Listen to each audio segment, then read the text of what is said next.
Alrighty. Good morning, Wabash. Speaking today at Pioneer Chapel is Andy Dorrel with his talk titled Lines.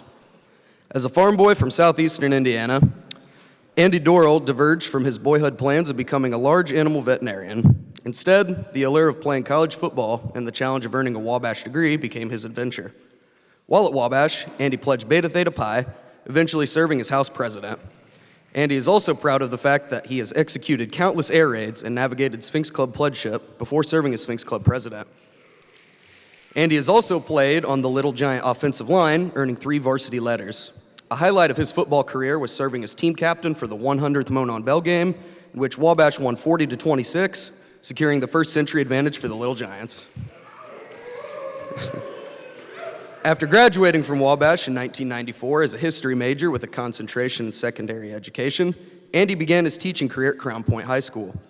In 1997, he was attracted to the Culver Academies, where he has served as a teacher, head football coach, and mentor for the past 26 years. Andy is the all-time winningest football coach in Culver Academy history and has led the school's AP Economics curriculum for the past 18 years. Just recently, Andy was named the newest director of Culver's Summer School and Camps. As director, he will lead the most robust summer leadership program in the entire world. Culver Summer Schools and Camps enrolls over 1,400 students and hires 450 staff hailing from 42 states and 43 nations. A 6-week all-inclusive camp experience engages young people in a variety of courses to include, but not limited to, sailing, horsemanship, aviation, leadership, and dozens of courses that challenge and inspire campers. Culver's Academy leadership experience is unparalleled, with the hallmark of the program featuring military drill and selfless service. The student and staff diversity, as well as the self-discipline practiced, empower young people with life-changing skills. Andy and his wife, Jenny, reside in Culver, Indiana, and are blessed with 3 future little giants, Owen, Elliot, and Henry. Let's give a warm welcome to Andy.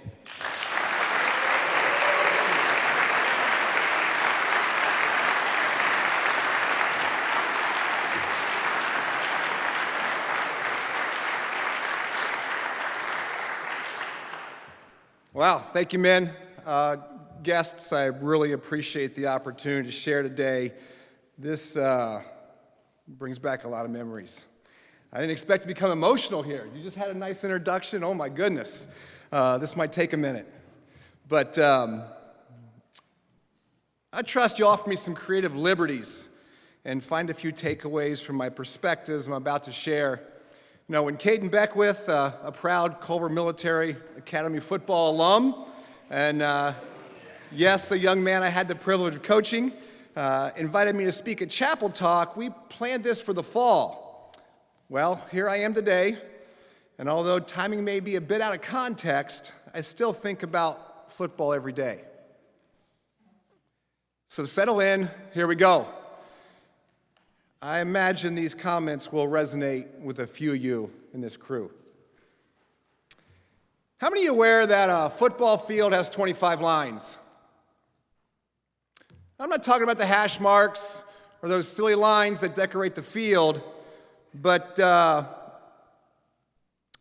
2 in lines, the 2 side lines, the 19 lines that decorate the field, help us determine how the game is played, but really only 2 matter. The game of football is designed to cross 2 lines. All football strategy is generated to either defend a goal line or work in tandem to cross a goal line.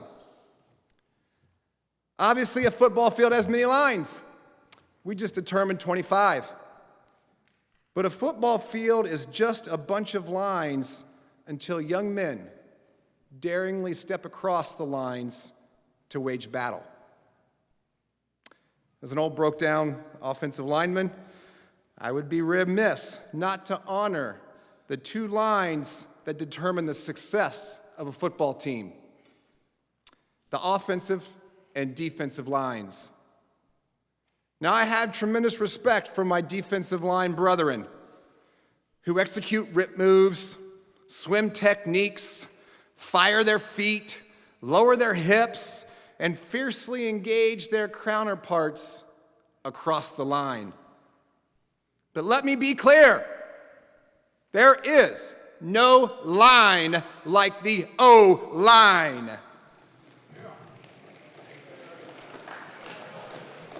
The 5 men who line up toe-to-toe must act in unison, firing off the ball on command, driving forward with a low pad level, preparing to punch with aggression, step with the agile footwork of a cheetah, and pound the ground with the power of a rhino.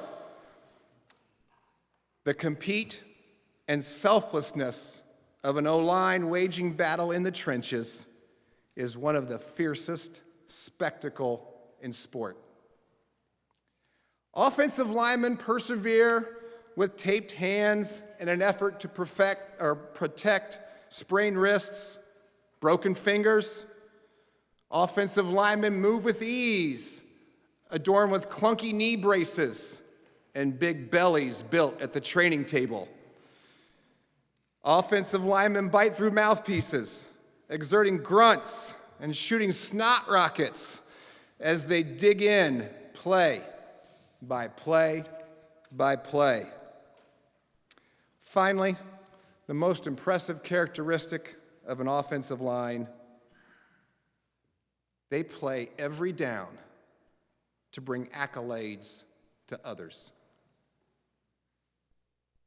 Now, without question, the Little Giant faithful are blessed to have a record-setting quarterback, a 2-time NCAC Offensive Player of the Year, but Liam ain't getting it done without that offensive line in front. A line led by none other than first-team academic All-American Joe Mullen.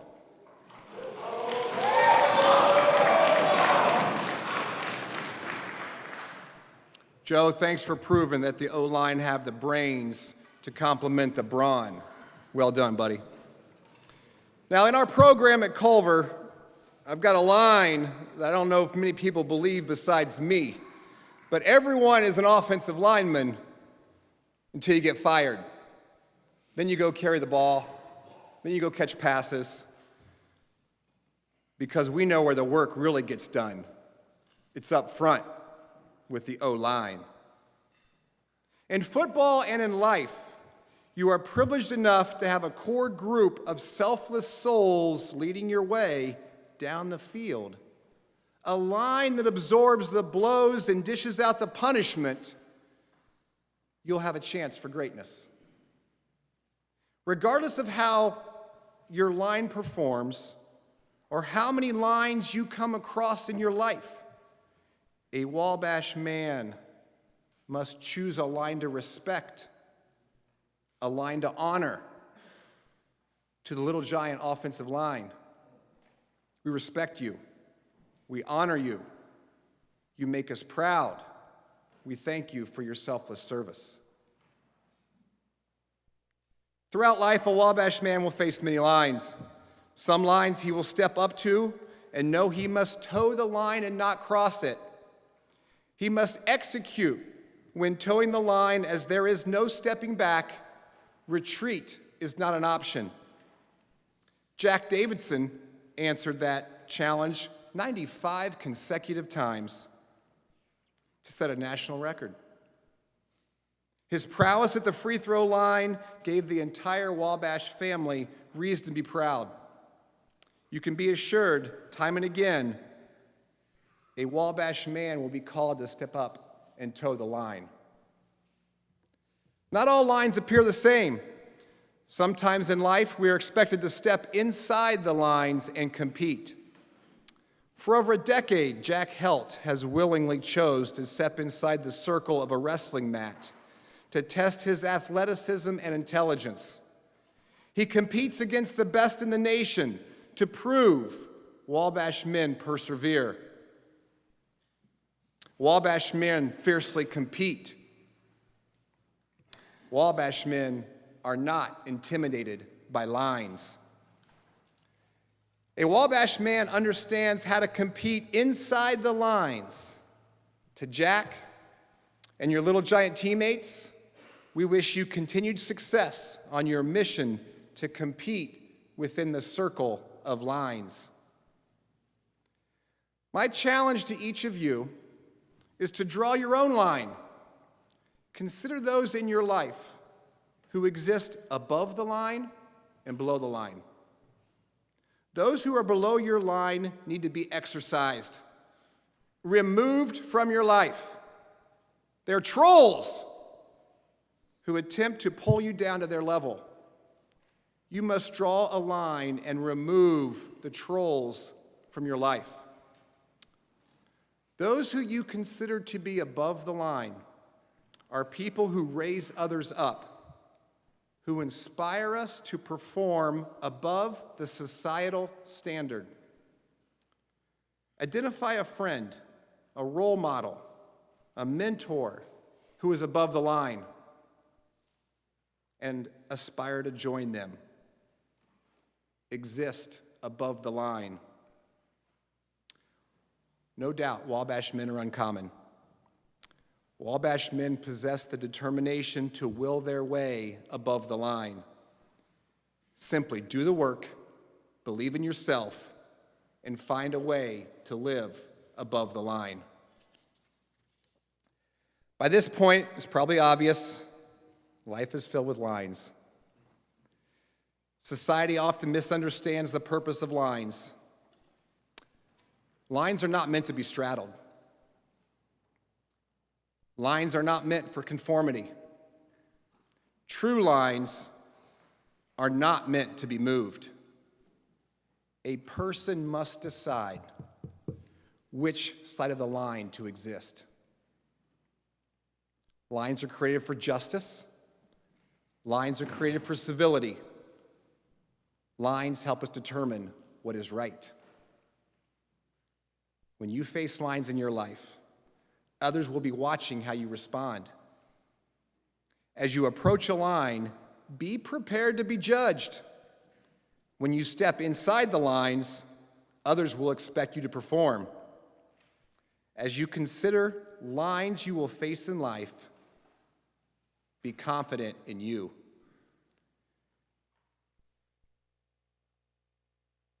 A Wabash man will be prepared because this college, your extraordinary professors, your dedicated coaches, and your thoughtful administrators are among the finest in the nation.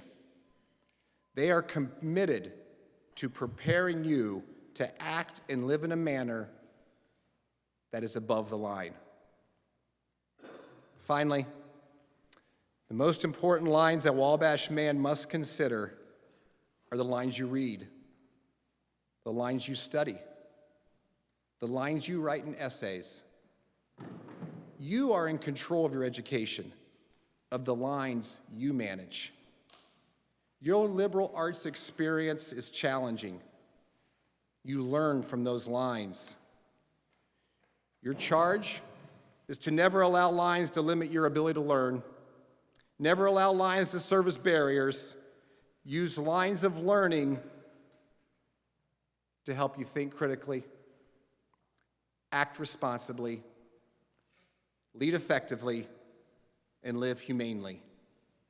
As you continue this adventure we call life, remember, respect the line, honor the line, and defend the line, because Wabash always fights. Thank you, man.